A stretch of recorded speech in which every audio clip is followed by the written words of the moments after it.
All right. Well, What it is, yo? what up? What's happening, Rob? What's up, Steve? First ever Southbound Records podcast. Yeah, well, we'll see where this is going to go. I know. We Because, might shut it down after one. We might keep rolling. There's been no pre-production on this, No, so we're just winging it. But that's what I love about podcasts, man. It's just come on here and start talking, and maybe something gold comes out of it. yeah, for sure. So we got a little drink going on here, and hopefully a little later I'll have a little bit something else. Or whatever. I mean, you don't know. We got the Derby coming on today. Oh, yeah. We as of today, I don't know when this will come out, when we'll drop it, but Saturday, May 3rd. Mark it down. Yeah. What are we going to call this podcast? Southbound Records Podcast? No, man, we got that. It'll come out in this episode, I think. Yeah, I think right on. we'll figure it out. So a lot of people on social media, I think a lot of people wonder who the hell are these people? Yeah. What do they know and Yep. and where they come from and what's their background, and I see some comments on social media like, what's the catch, and Right. so I think probably we should just give a really brief history of kind of like how we got here. Yep. So I'm gonna pass it to you, B, and talk about I don't know, 9 or 10 years ago, and then after that we can go back even further. Yeah. I mean, I don't necessarily claim that we're together because of anything specific I did, but me and you have been friends since the 90s. I mean, early high school days. Shit, it was late 80s. Late yeah, 80s. It was at Central Middle, 8th grade. And so we did our thing. We DJ'd. We had fun. We made some mixtapes together. You were making music. I was kind of doing my thing, and then we kind of Went to college went our separate Yeah. ways, and did things, and our life happens, and things kind of came full circle. And I reached out to you on Facebook and said, "Hey man, what's happening? And, I see we got going. You want to get together and just grab coffee or whatever?" And you said, "Yeah." And we met up at a coffee shop, and then you and I said, "Well, man, are you doing music or what you doing?" And we talked about some of the stuff you'd been doing, and we kind of caught back up, and I said, "What do you think about us getting together and doing something?" And you were like, "Heck yeah, I'm in." So, I mean, and that was probably 10 years ago, 10 years ago. Yeah, 9-10 years ago for sure. And man, ever since then, we've been kind of just doing the thing. I mean, we've been consistent. We've been in separate parts of the world. We did it through, sending each other music. We barely got together when we did. Yeah. But it was just a constant thing when we put together two really, good albums and had a lot of fun doing it. And we got a lot of music that we never shared. But Break 2 was born, and we dropped a lot of music together, and then here we are. 10 years later, we're like, what else are we gonna do? Yeah, because when you wanted to get together, my mind instantly went to I'm gonna be doing tracks and Yeah. DJing, and you're gonna get on the mic. Yeah. And then I don't know how long it took before I was like, hey, I'm gonna take a half a verse or something. Right. And I did, and I loved it. But I mean, I was signed to a label, and as a producer, DJ, and so that was I knew my spot. Yeah. Like that was always my spot.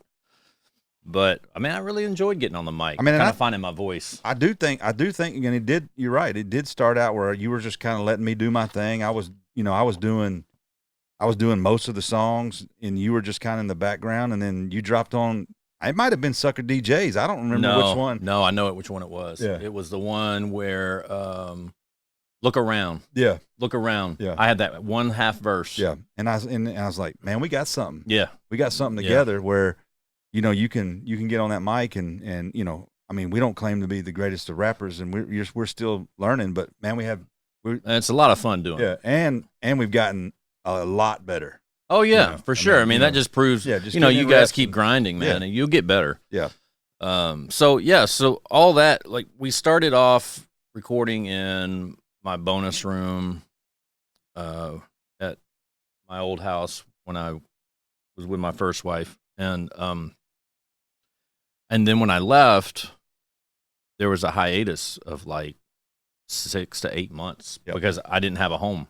I was staying at my sister's house, Right. and then I got an Airbnb. Of course, that Airbnb was too small for my studio, and I finally found a place to rent.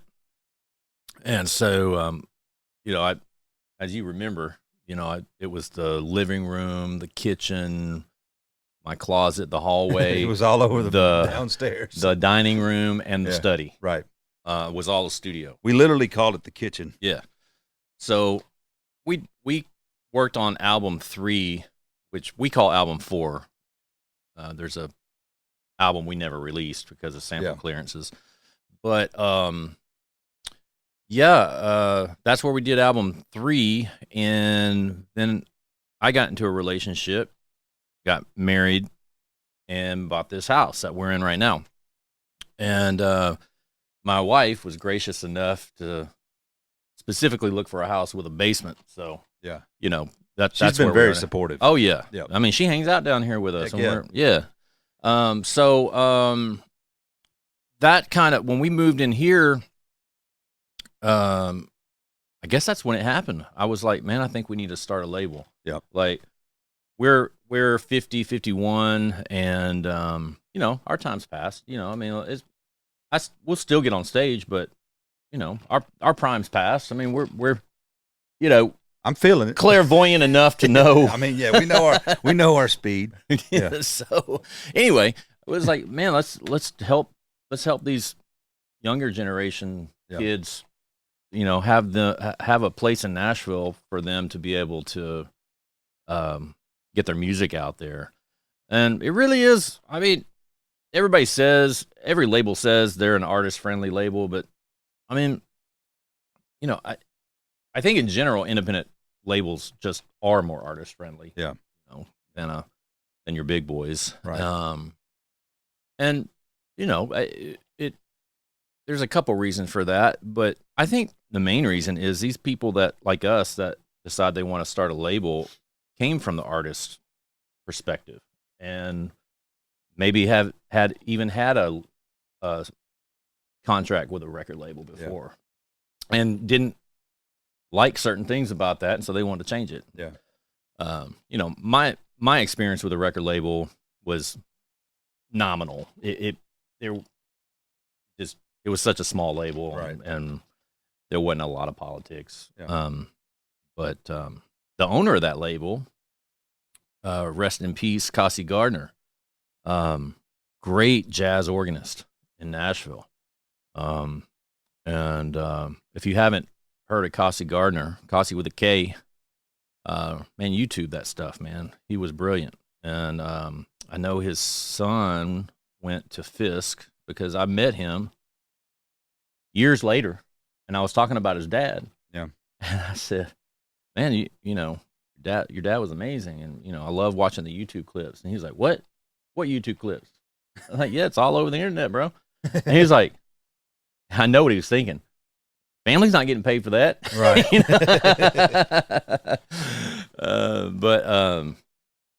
So now we're, we're in the business of music. Yeah. So my background is, I was an audio engineer for the first 7 years out of college, and then went into the coffee business. So I learned a lot in the last 25 years of being in business. Yeah. So I have some acumen for business, and then I have my educational degrees. I have my undergrad in classical piano, and then my graduate degree in classical piano as well.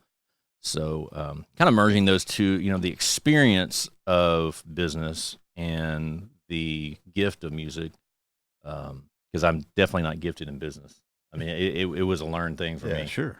So, and then why don't you talk a little bit about kind of what got you here after college?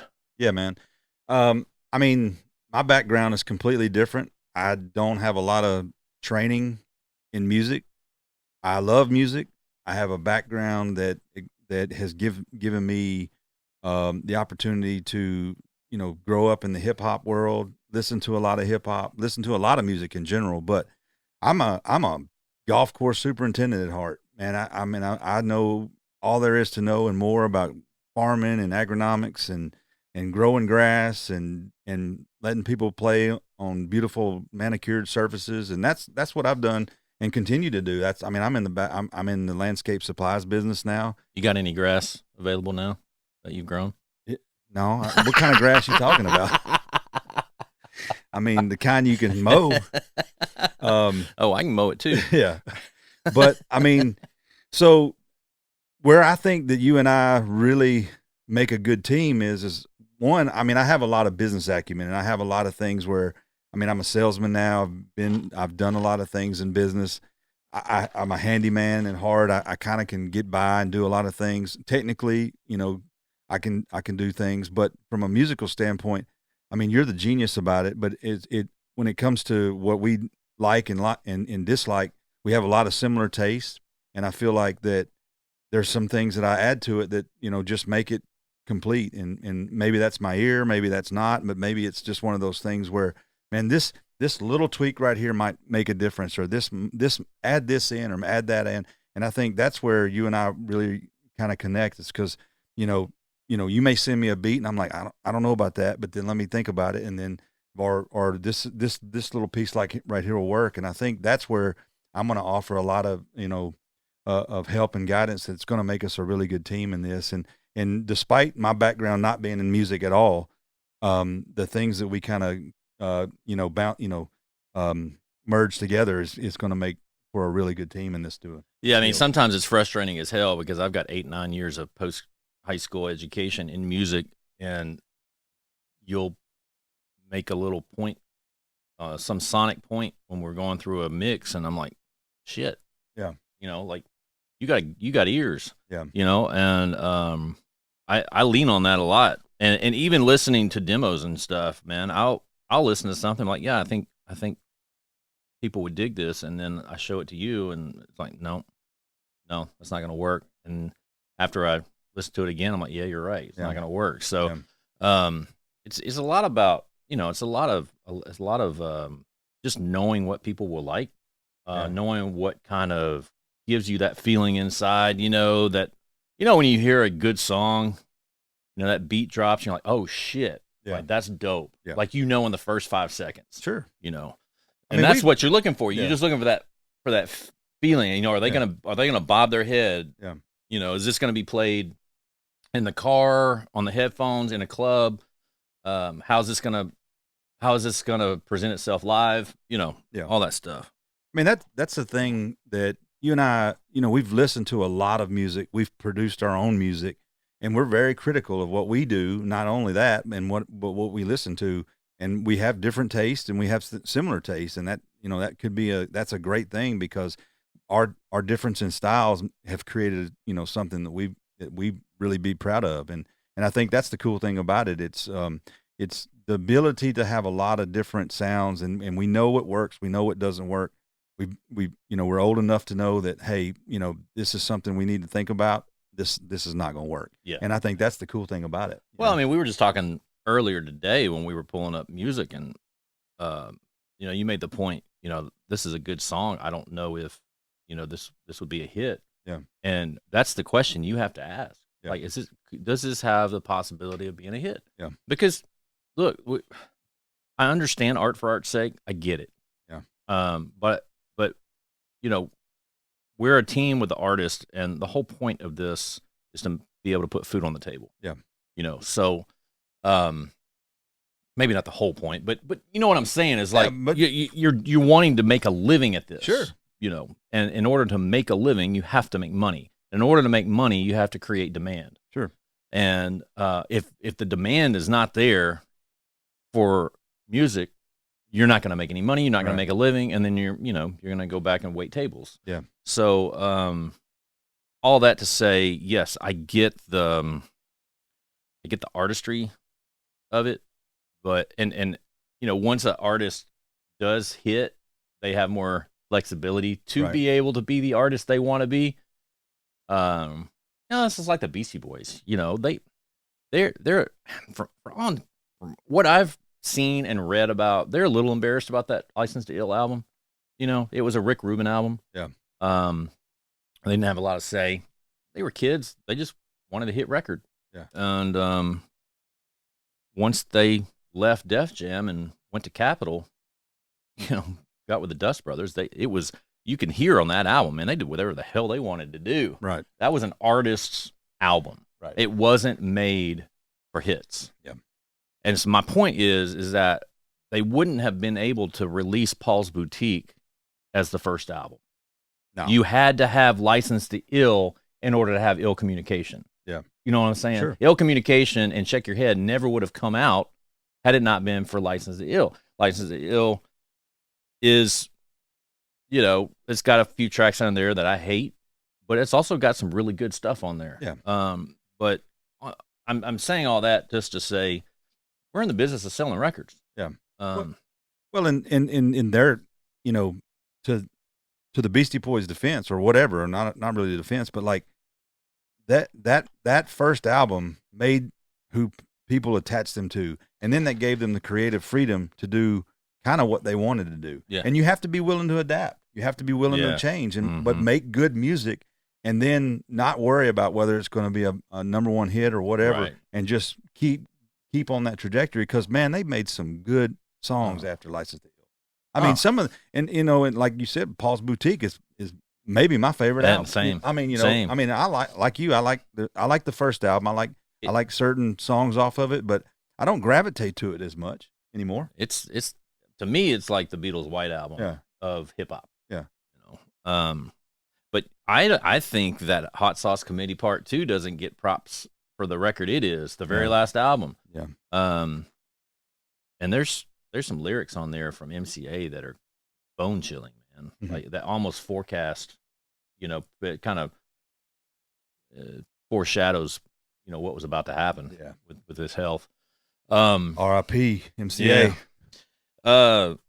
No, I think circling back to the label thing, man, and to what we're trying to put together here, we're going to be very picky about the artists we sign because we really want to do good music. We really want to have an ear for what we think will get out there and move the crowd, that people are wanting to hear, and also put our name on it. And we're going to be an artist friendly place.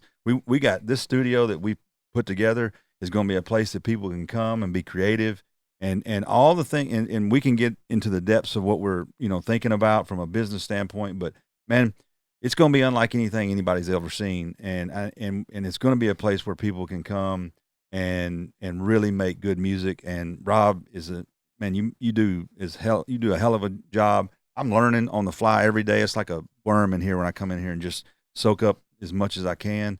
And I'm looking forward to it, man. We're getting so close to, you know, dropping this thing off, and you know, we're working on our latest project, and then we're going to be in the fall. We're going to be, you know, head down and having fun, pushing out new artists, hopefully. So yeah, and what's really encouraging to me is the fact that Doechii won the Grammy for Hip Hop Artist of the Year this year, and the reason I say that is because, you know, when I listened to that album, I was blown away by the fact that Capitol signed an artist whose production was really akin to like 90s production techniques. Yeah. I heard some Jay Dilla, I heard some Pete Rock in the production. Yeah. And today, I don't know if it got released today. It's either today or the last few days. She released this record, this single called Egypt. And the very beginning of the record, she gives a shout out to MF Doom. And I'm like, oh, thank you. Like, thank you. Like, she is actually, I think, single-handedly bringing quality golden era production back to hip hop. And I love that. You talk about her a lot. I have to admit, I haven't listened to much of her stuff. I might need to dive into it because you do talk about her a lot and what she's done, and you know, yeah, man, I'm all about it. I need to dive into it a little bit more. Yeah, you hear. I mean, I hear hardware making the beats, not software on her album, and I hear like unquantized beats. They're just a tiny bit loose and a little bit behind. It's dope. It's like that Jay Dilla sound. And one thing about our studio here is that, you've got tools that were used in the early '80s all the way up to current tools. I mean, talk about that drum section right there. So to the right of me, we have 7 or 8 drum machines and samplers. We have the original MPC 60, which is kind of a bitch to navigate, but it's got a good sound. We've got the Oberheim DMX, which is the Sucker MC's drum machine, Run DMC. We've got the Akai MPCX, which is the latest sampler from Akai. We've got the Emu SP 1200. SP12. So that's my favorite of the bunch. I really love sampling kicks and snares at 45 RPM and then slowing it down on the SP. It gets crunchy. We got the original Roland TR-808. We've got the Isla Instruments, which is it's a clone of the 1200, but it's a S2400, and it's got its own sound. It's similar to the 1200. It's not a carbon copy. It's got its own advantages to it. And then we've got the Roland TR-8. And then, man, we've got a shit ton of other samplers and keyboards. We've got the ASR-10. We got the Akai S900. All the way back to like your 90s Planet Fat and your Roland JV 1080 with the expansion cards. Got 2 Technique 1200s and 2 Rain digital turntables. We have the 1200s really I use just for sampling, and then the Rains for scratching. Yep. And then we just got the SSL Origin 32 channel analog console, so it's sounding dope. And then we've got just a plethora of outboard gear. But that's the main. Those are the main tools here. For R&B artists, we've got a 7-foot Grand. We've got a Fender Rhodes. We've got a original Moog Model D from 1974. So, yeah, man, it's a lab. It's a lab. It's an incubator. Yep. I really want artists to come in here and spread their wings, and me help them with gear that they may not be familiar with to be able to get certain sounds that at least I'm looking for. Like I'm a classic New York hip hop head. Like I listen to West Coast stuff, but my love is that Northeast Coast hip hop sound. And now on the other side of that, BJ is more of a West Coast head, I think. I mean, you. I lean more South West Coast. You like Texas and California. Yeah. That sound. I mean, yeah. Yeah. I mean, I've been on a big Scarface kick and Too Short kick the last couple of weeks. So yeah, well, that Too Short album just dropped. I mean, yeah. I mean, oh my God, did you listen to that one? One song is, I didn't think he could get any nastier. Oh my God. I listened to it one time through or a couple of times through, but I showed my wife. I was like, sounds Beth, just like him. I said, Beth, you got to hear this track. Yeah. And we were just dying. Yeah. I mean, stuff I can't repeat. That's, I guess, stuff that I don't want to repeat. Yeah. So, we've been taking submissions really from all over the U.S., demos. And I have gone through hundreds and hundreds and hundreds of artists. And, I think we're going to stop taking submissions here pretty soon. And we're going to start doing some proactive looking ourselves. So, I was really hoping that, we could find 1 or 2 artists here in Nashville, but I'll be honest, man, no disrespect, but I've talked to a couple of Nashville hip hop artists when I went to their shows, hand them my card, tell them I'd like to get them in the studio and kind of see what they could do, and never follow up. Never follow up. I don't know if they think I'm full of shit. I don't know. You know, There's probably some of that, man. There's probably some people out there that are just like, what are these guys doing? I mean, I've seen comments that say, I know y'all guys are serious because I see your gear. But, you know, we haven't done, I mean, we're still in the process of getting started. Yeah. So we're not launched yet. There's a lot of people that are just looking at us from the standpoint of, all right, what do you want from me? What do you want from me kind of thing. And I'm just thinking I really just thought about this spur of the moment kind of thing, but maybe it's something where we post that we're going to be at location X. Yeah. I don't know, pick a spot. Yeah, like 5 spot in Nashville. Yeah, somewhere downtown. Yeah.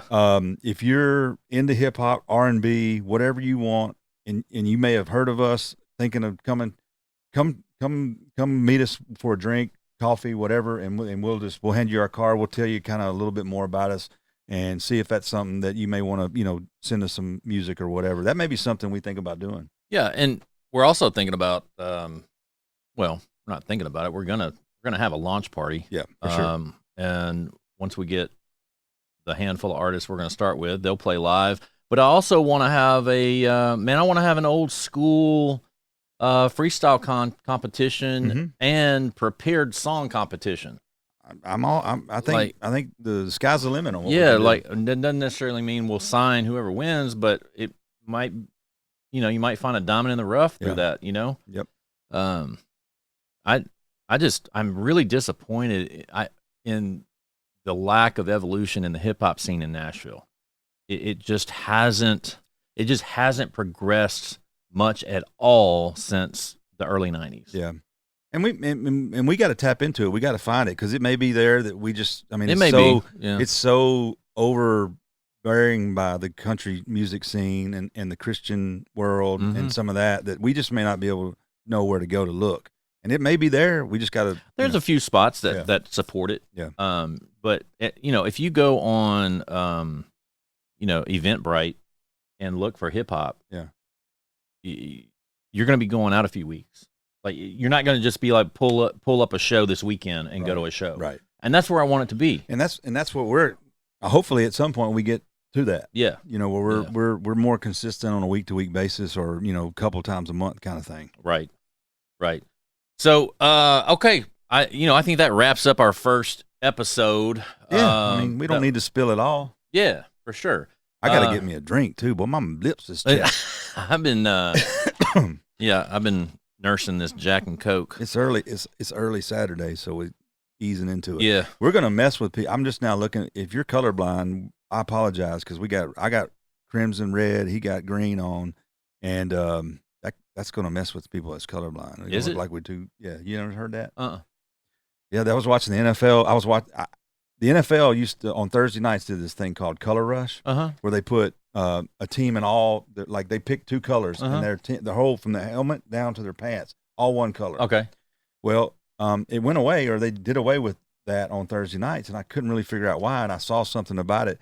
Like the first couple of games, they did a red and green, like all red and all green. And they showed what it looked like to colorblind people. It looked just like 2 teams playing against each other, and they all look the same. Are you serious? Yeah. Yeah. Damn. So I had no idea. Yeah. I didn't know either. But apparently they can't have. Certain colors. I don't know the the issue with colorblind people with the red and green. They can't distinguish between. Wow. But no, I didn't mean to go off on that tangent. I don't know a whole lot of colorblind people. I know a lot of tone deaf people. Yeah. But not a lot of colorblind. All right. Let's roll this outro music, and we will. We'll figure out what we're going to call this, and we're coming at you more often. Peace out. Deuces.